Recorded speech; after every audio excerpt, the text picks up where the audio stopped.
प्रिय विद्यार्थियों, हम बात कर रहे थे महाप्राण सूर्यकांत त्रिपाठी निराला की दीर्घ कविता राम की शक्ति पूजा के बारे में। पिछली बार में हमने राम की शक्ति पूजा की मूल अवधारणा के बारे में जानकारी प्राप्त की थी। अब हम राम की शक्ति पूजा के बारे में आगे बात करते हैं। रस शास्त्रीय दृष्टि से यह कविता एक विवादास्पद कविता रही है।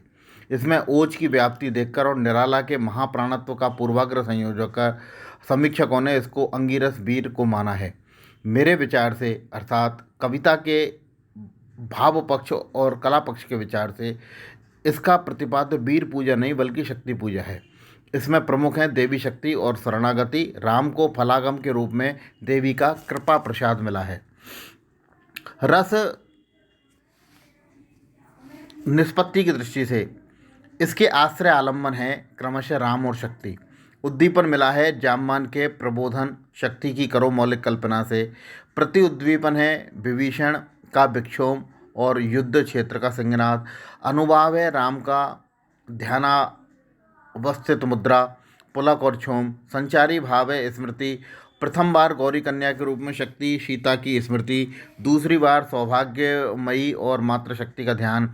इस कविता में रस का बहुत ही सुंदर समायोजन हुआ है। आरंभ वीर रस से होता है, बीच बीच में करुण रस है और विजय होगी ने समर के साथ निर्वेद व्यक्त हुआ है।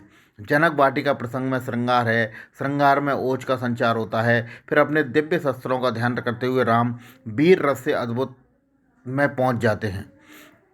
सहसा को भीमा मूर्ति दिखती है और रौद्र रूप रस प्रकट होता है। रौद्र की परिणति करुण में होती है और करुण से प्रपत्ति भाव आता है। कविता के अंत में उज्ज्वल रसयुक्त भक्ति रस का परिपाक होता है। भावों के उतराव चढ़ाव और भाव संधि का इसमें बेहतर उदाहरण दूसरा नहीं है। इसकी भाषा अधिकांशतः परिनिष्ठित, तत्सम और समस्त पदावली से युक्त है। कहीं कहीं देशज शब्दों का भी प्रयोग हुआ है, जैसे मशक, थाम आदि।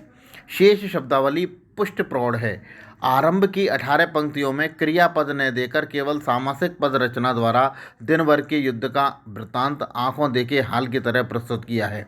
इस भाषा की अपनी संवेदना है, जैसे रवि हुआ अस्त, अथवा या इसके बाद की कह सकते हैं है अमानुषा आदि लघु वाक्यों द्वारा विशेष प्रकार की सघन अनुभूति मुखरित हुई है। प्रसंगवश राम के नेत्र और कमल के संकेत कविता से भरे पड़े हैं। सामासिकता के कारण कहीं कहीं दुष्क्रमत्व, अप्रीतत्व और क्लिष्ट दोष आ जा गए हैं। यों शक्ति पूजा जैसी टकसाली भाषा और कभी नहीं लिख पाया है। निराला ने ठीक ही घोषणा की थी कि एक एक शब्द बंधा हुआ ध्वनि में साकार है। वस्तुतः यह मंत्र भाषा है। इस कविता के सपाट बयानी न के बराबर है। बहुश निर्मित किया गया है। कहीं राम का विराट व्यक्तित्व तो कहीं हनुमान का विराट व्यक्तित्व तो कहीं देवी दशभुजा का दर्शन, कहीं विराट बिंब इसमें है। प्रतीकों के प्रति कवि के मन में आग्रह है। एक बार शक्ति की पार्वती कल्पना और दूसरी बार देवी दुर्गा का भास्कर छवि। राम ने स्वयं सिंह वाहिनी का प्रतीक माना है। इन बिंदुओं का काव्यशास्त्रीय सिद्धांतों के आलोक में ही बेहतर ढंग से समझा जा सकता है। शक्ति पूजा का एक दूसरा आयाम है ऐतिहासिक और समाज शास्त्रीय परिप्रेक्ष्य। इसका प्रतिवाद है जड़ व्यवस्था और अन्याय के विरुद्ध प्रतिकार। रावण अधर्मरत है, शक्ति ने इसका अनुचित पक्ष लिया है। राम ने शक्ति को अपनी दृढ़ संकल्प शक्ति द्वारा अनुप्रीत करने का निश्चय किया और अंततः सफलता प्राप्त की। यहाँ जनशक्ति का संदेश है। इसे वितानी सत्ता से जूझती हुई भारतीय जनता के प्रति जोड़ा जा सकता है। शक्ति की संकल्पना भारत माता से की गई है। विदेशी सत्ता का हस्तांतरण जनसत्ता के रूप में मात्र विद्रोह नहीं हो सकता। इसके लिए आवश्यक है भारत शक्ति, जैसे वह कविता का मूल मंतव्य हो। इस कविता को सही अर्थबोधन करने के लिए मनोविश्लेषण और आध्यात्मिकता की बड़ी आवश्यकता है। मनोवैज्ञानिक अध्ययन मूलतः रचयिता का होता है। प्रकारांतर से पात्रों का शक्ति पूजा के माध्यम से निराला का अंतर्द्वंद मुखरित हुआ है। वे एक और वस्त्र कवि थे तो दूसरी ओर भक्त।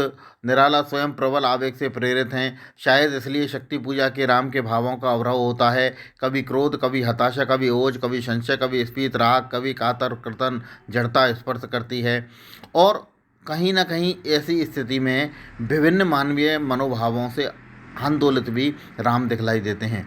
इनके सभी परिज्ञान और मनोवैज्ञानिक समीक्षा आवश्यक होगी, लेकिन उसकी उसी तरह तक सीमित रहने से कविता के अनेक पक्ष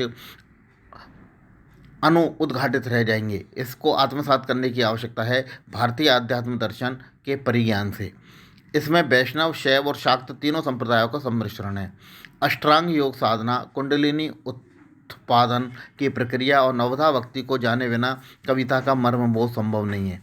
शक्ति संबंधी निराला की अवधारणा विविध रूप है। एक बार बस और तू नाच शाम कविता में उन्होंने खप्पर से रक्तपान करती हुई माता काली का ध्यान किया है। भारती जय जय विजय करे गीत से उन्होंने भारत माता का चित्रित किया है। देवी सरस्वती कविता में उन्होंने एक अंचल विशेष की सरस्वती का श्री विग्रह माना है। और शक्ति पूजा में उन्होंने महासरस्वती, महालक्ष्मी, शंकर, गणेश, कार्तिकेय आदि से युक्त शक्ति की संकल्पना की है। जो दुर्गा, महिषासुरमर्दिनी, अंजना, पार्वती, सीता आदि कई रूपों में दिखाई देती है। इसका अर्थबोधन के लिए संस्कार संपन्न होना पाठकों को चाहिए। अनास्था और कुतर्क से काव्य रस बाधित होता है। निराला ने प्राय संकेतों से काम लिया है, जैसे चक्र से चक्र मन चढ़ता गया, षट चक्र भेदन का संकेत करता है। प्रबुद्ध पाठक को स्वयं इसकी क्षतिपूर्ति करनी होगी। हनुमान के उद्धव चरण के पीछे निराला की फैंटेसी कथारूढ़ या अपने दिमाग की उड़ान किस रूप में संकरित रही है, इसकी विवेचना व्यक्तिवादी और मनोवैज्ञानिक सूत्रों द्वारा ही संभव है। शेष आगे।